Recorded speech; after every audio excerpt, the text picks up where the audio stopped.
Hey Internet, it's me, Chef Lethal, here with another episode of Tasty Techniques for you. Now don't let the name of this episode fool you. We're not dealing with apples today. We did that a couple of episodes ago. Today we're dealing with beef. We're making a ribeye steak. And since I don't feel like going outside right now, we're gonna cook it inside sauté style.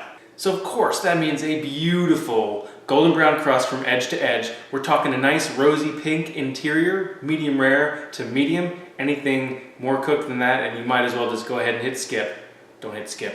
All that being said, this is a steak that you can cook any time of the year. You don't have to worry about if it's too cold outside, is it raining, doesn't matter. You're cooking it inside. Alright everyone, so before we get to the good stuff, here's what you're going to need for this. Of course we're talking a ribeye steak. Get yourself a nice piece of beef, because we're going to cook it real sweet. You're going to need kosher salt, which you guys know is never optional. We're talking some black pepper, which I like to grind straight out of the grinder onto the steak to give you the freshest flavor possible. You're going to need some thyme. You can leave it in sprig form. You don't have to chop it or cut it or do anything like that. Same thing with the shallots, though I do like to slice those a little bit thin. If you don't have shallots or don't like shallots, get yourself some yellow onion. I like to use some neutral oil, and we're going to splash some butter on there at the end. Equipment, very easy. You probably have all this stuff anyway. You're going to need a saute pan, some tongs to flip that steak. You're going to need a spoon to do the butter splashing. You're going to need a small tray with a rack that goes inside of it for maximum air circulation in the refrigerator, and you're going to need a probe thermometer to make sure that your steak is the temperature that you want it to be. Now I've got here this beautiful ribeye steak, probably about an inch, maybe even an inch and a half thick. So we have a nice hunk of meat here. One thing you want to plan on doing is at least an hour before cooking, season this guy on a rack inside of a tray like so. What this is going to do is help season the interior. It's also going to help dry the exterior. So you'll see what I mean in a little bit. But you want to go plenty of salt here. Don't be shy. And don't do any pepper or anything like that. Right now we're just seasoning with salt. So once side A is judiciously salted, we're going to do a flip job and repeat. Plenty of salt, guys. Don't be afraid of the salt. Most home cooks don't add near enough salt to their food. So there we go. Now I'm going to stick this in the refrigerator and wait at least 1 hour. Don't skimp on the hour.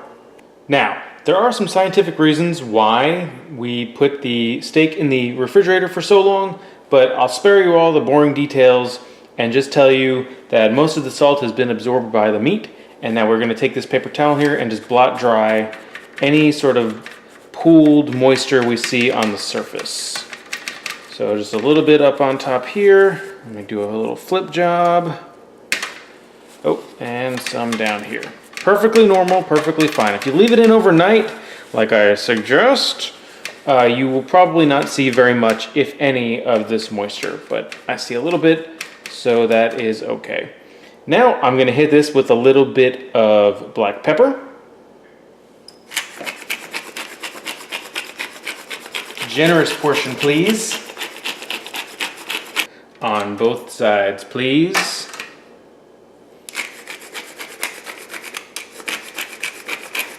With the steak fully seasoned, I'm going to go ahead and get the saute pan on some heat. So I'm going to squirt in some of that neutral oil. Just a little bit, not too much. But if you go too much, it's going to be fine. And then I know my stove runs hot, so I'm going to hit it at about a solid medium, maybe edging just towards medium high, because I know that it's going to get very, very hot. I would also like to take this opportunity to mention that you don't have to have the meat out of the refrigerator for 30 minutes or an hour or whatever the television chefs tell you that you need to. There's no science to that at all. I can explain it later if you want, but just salt it, put it in the fridge, take it out, and then stick it in the pan when the pan's hot. Okay, so I have it on good authority that my oil is nice and hot. It's nice and fluid in the pan. There's a little bit of shimmer to it. It actually smells kind of good too, which is maybe a little weird. But I'm going to grab my steak, and then with the contour of the steak, I'm just going to kind of place it in the pan here. Ooh, that's such a good sound. Now we're going to let this sit for about a minute and a half. It's been about a minute and a half. One thing you don't want is that sizzling to stop. That's a good sign. So I'm going to take my tongs, I'm going to take a peek here. It looks a little bland. I'm gonna let it go about another 2 minutes. Okay, so it's been about another 2 minutes or so. I'm gonna take a peek. Okay, I've got some pretty good browning, so I'm gonna go ahead and flip the first time.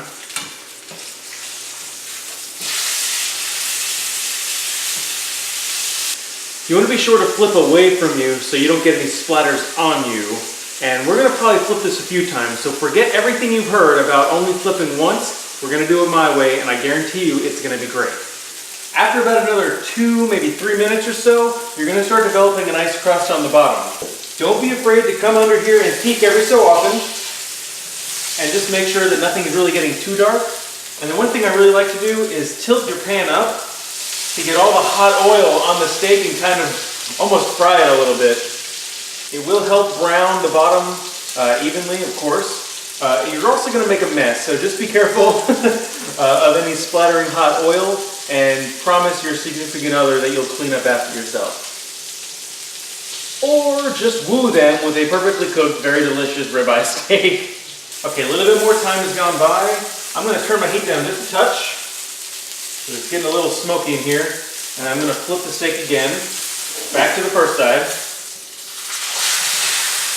Oh man, I'm going to attempt to bring you guys in. We got some really nice browning. Okay, so at this point, that side 2 is, man, that looks really good. So I'm going to kind of get ready for the finishing touches here. We're almost done. I'm going to grab the steak here very carefully and tilt it on its side. On the side where the fat cap is. This is going to help render out some of that fat, but also give us some nice browning. If you want, you can wear like an oven glove just to kind of protect yourself from the splattering oil. I'm fine. Okay, so after another couple of minutes, you should have really great browning on both sides of your steak, and even on your front fat cap. I'm going to take it off the heat into a nice place to let it drain for just a sec. I'm going to dump out this hot oil.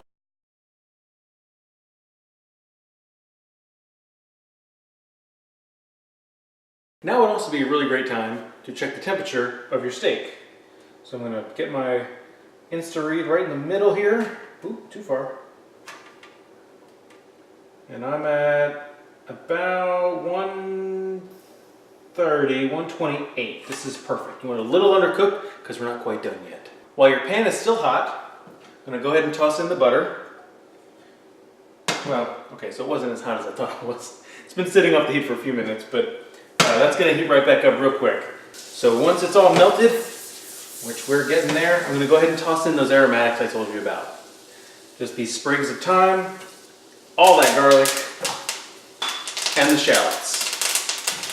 That popping is normal. That's the liquid in the thyme kind of evaporating out. I'm going to hit my heat just a little bit higher. Give this a good swirl. Holy crap, it smells great here. All that butter and the herbs are just kind of infusing into each other. So, we have a very happy thing going on in the pan right now. I'm going to add the steak back. Pick the side to put on the bottom that's a little less browned.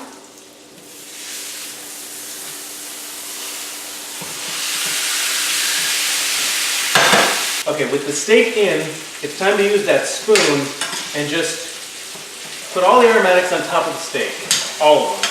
And then do a little tilt job with your skillet and collect any of the fat that kind of runs down the bottom here and just kind of scoop it up onto the steak.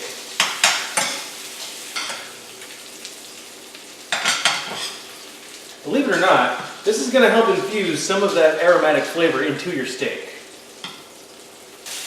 All the same, I'm going to let this go for just another minute or so just to make sure the bottom is as brown as I want it to be. I already know the interior is pretty much cooked perfectly.